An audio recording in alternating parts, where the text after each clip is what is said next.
Coucou à tous, alors on se retrouve en ce lundi de Pâques pour un petit bilan lecture de la semaine passée.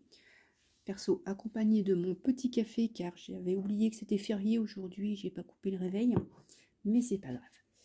Alors le gros bébé de la semaine, ça a été Le Manufacturier de Mathias Copping que j'ai lu en lecture commune avec Lilou Books. Alors par contre je vais pas trop détailler car elle n'a pas terminé de son côté de le lire. Alors, tout ce que je peux dire, c'est pas mal, c'est du thriller. Une scène m'a vraiment dérangée. Ça, par contre, je peux pas le nier. C'est la première fois que j'ai une nausée, vraiment une réelle nausée en lisant un livre. Mais ce que je peux vraiment reprocher à ce livre, c'est que les 250 premières pages sont vraiment beaucoup trop longues. Toutes, ce sont que des explications sur le conflit en Bosnie-Yougoslavie dans les années 90. Franchement, j'ai trouvé ça très très long, surtout que j'ai pas énormément de connaissances au niveau de ce conflit. Ça m'a un petit peu démotivée au départ pour ma lecture, je dois bien l'avouer. Bon, après, voilà, le fait que ça soit une lecture commune, ça redonne du peps. Bon, après, voilà, c'est une histoire assez glauque, sordide, du Mathias Copping pur et dur. Par contre, j'ai préféré quand même le Manufacturier à son précédent roman. Je ne sais plus c'était comment le titre du précédent, qui était vraiment, il n'y a pas d'autre terme, dégueu, je trouve. Bon, là, il y a encore des scènes de torture, certes, mais ça va. Ensuite, j'ai lu le petit Mathieu Ménégo Disparaître, d'édition Point. Alors, ce livre-là, c'est aussitôt acheté, aussitôt lu. Donc, il est assez intéressant. C'est un petit policier, mais voilà, c'est pas dérangeant. Donc, on suit deux personnages. Donc, ces deux personnages, donc, je vous mets la quatrième en même temps. Voilà, il y a une femme qui est retrouvée défenestrée donc à Paris, et un homme dont on n'arrive pas à retrouver l'identité, qui est repêché vers Nice, il me semble, voilà, sur la Côte d'Azur. Donc, on suit l'enquête sur ces deux personnes décédées. Et en même temps, on suit également des personnes au sein d'une entreprise, une grande banque mondiale dans la succursale de Paris. Donc, un chapitre est consacré à l'enquête soit de Nice, soit de Paris. Un chapitre est consacré également donc, à cette vie dans la banque. Et au bout d'un moment, tout va se rassembler pour ne former, entre guillemets, plus qu'une seule enquête et qu'une seule vérité. C'était intéressant, ça se lit très très bien. Je vous dis, je l'ai lu en une soirée. Franchement, le style de Mathieu Ménégo est simple, quoi, pas simple, mais je veux dire, il se lit bien, c'est fluide, donc vraiment, c'est une très bonne lecture. Ensuite, par contre, mon roman détesté de la semaine, j'en ai déjà parlé sur Instagram dans un post d'hier, Changer l'eau des fleurs. Alors, comment vous dire? Tout le monde me dit, il faut que tu lises Changer l'eau des fleurs, même ma libraire me l'a conseillé. Mon Dieu, la déception. Franchement, le style de l'auteur est bien. Ça, par contre, Valérie Perrin, une très belle plume, ça, on ne peut pas le nier. Mais alors, l'histoire, suivre la vie catastrophique d'une personne, moi, je veux pas de ça, quoi, dans mes lectures. Moi, je veux pouvoir m'évader, rêver, oublier mon quotidien.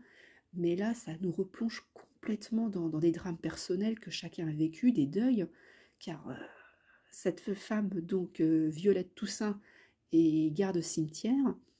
Donc, et dans tout le roman, il y a une double temporalité lorsqu'elle est jeune, qu'elle rencontre son mari, et ce qu'elle vit actuellement en tant que garde cimetière. Mais sa vie est peuplée de tristesse, de deuil, c'est horrible. Franchement, si vous êtes un peu dépressif, ne lisez pas ce livre parce que vous allez sauter par la fenêtre. Non, franchement, je n'arrive pas à comprendre l'intérêt suscité par ce roman. Surtout qu'actuellement, tout le monde a envie de s'évader un petit peu et lire ça, voilà, c'est démoralisant, il n'y a pas d'autre terme. Après, comme je vous le disais, la plume de l'autrice est très belle. Peut-être que les autres romans sont plus joyeux, plus gais, mais celui-ci ne restera pas du tout dans ma bibliothèque. Franchement, j'ai pas du tout aimé. Ensuite, j'ai lu Un petit Franck Tillier, Deuil de miel. Alors, Franck Tillier, j'ai découvert l'année dernière avec son dernier roman, j'ai plus le titre, Il était deux fois, il me semble, de mémoire. Franchement, j'aime bien cet auteur.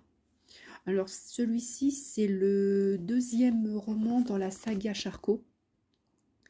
Donc là, donc, Charcot a subi dans ce précédent roman donc un deuil personnel. Et dans celui-ci, il revient donc travailler au commissariat. Et hop, le chat, le trépied, merci. Et donc, il est sur une enquête. C'est pas trop glauque. Donc, voilà, la femme est retrouvée morte, agenouillée nue, entièrement rasée dans une église, sans blessure apparente. Ses organes ont comme implosé. Non, franchement, l'enquête est intéressante. Il n'y a pas de temps mort dans ce livre. Je suis désolée pour le trépied, mais j'ai le chat qui a décidé de le faire bouger. Tu peux te pousser, Cadoc? Merci. Non, c'est un très bon roman de Frontilier et ça c'est bien, un petit policier thriller bien sympathique. Il est pas trop épais en plus. Ouais, il est un peu cradingue. C'est pareil, je l'ai lu en une soirée et demie. Donc non, franchement, c'est un très bon roman. Et pour terminer, j'ai fait une petite lecture contemporaine pour Le sourire d'Isabelle de Fanny André. Alors, dans ce livre, nous allons suivre deux femmes, Isabelle donc et Camille. Alors ça commence un peu tristement parce que Camille est la maman d'Arnaud qui vient de décéder et Isabelle est l'ex-femme d'Arnaud.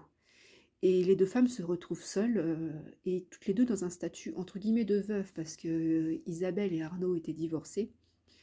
Et là, elles décident d'effectuer toutes les deux un petit road trip pour se faire découvrir mutuellement leur région. Camille, elle, est bretonne et Isabelle est normande. Donc Isabelle veut faire découvrir la Normandie et faire apprécier la Normandie à Camille et vice-versa. Et tout au long de l'histoire, une très belle amitié s'instaure entre les deux femmes. Et tout compte fait, elles sont à égalité parce qu'elles aiment tous les endroits que l'autre leur montre. C'est vraiment très beau. J'ai bien aimé. Ça nous permet de voyager également, de découvrir quelques petits coins de Bretagne, quelques petits coins de Normandie. C'est un très beau roman. Franchement, lui au moins, il m'a fait évader, malgré qu'il commence sur un deuil. Non, c'est une très belle lecture contemporaine. Donc, j'essaierai d'en découvrir d'autres de Fanny André parce que j'ai bien aimé son style d'écriture. Donc voilà pour mon petit bilan lecture de la semaine passée. Sur ce, je vous souhaite un bon lundi de Pâques, une bonne semaine et surtout de bonnes lectures à tous. Bonne journée. Au revoir.